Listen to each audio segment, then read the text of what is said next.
Kapag maganda ang destiny na inilagay ng Lord sa buhay mo, mag-expect ka na matindi rin ang pagdadaanan mo.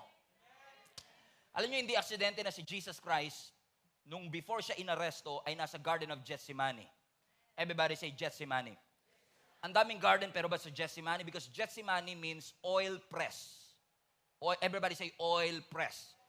Sa Gethsemane kasi doon tumutubo yung maraming olive tree na nagpo-produce ng olive fruit, na nagpo-produce ng olive oil.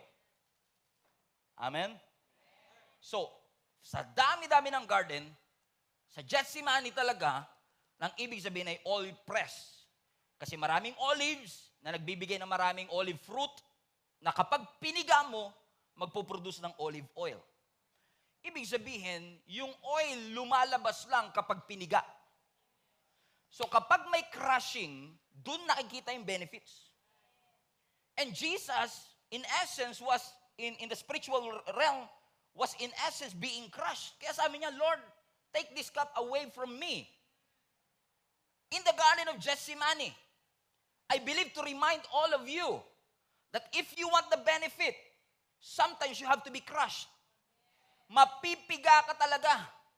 Naalala niyo si Apostle Paul, no, minsan sinabi niya, we are being pressed, oil pressed. We are being pressed on every side. Naranasan niyo po ba yun, mga kapatid? Okay lang may problema, wag lang sabay-sabay.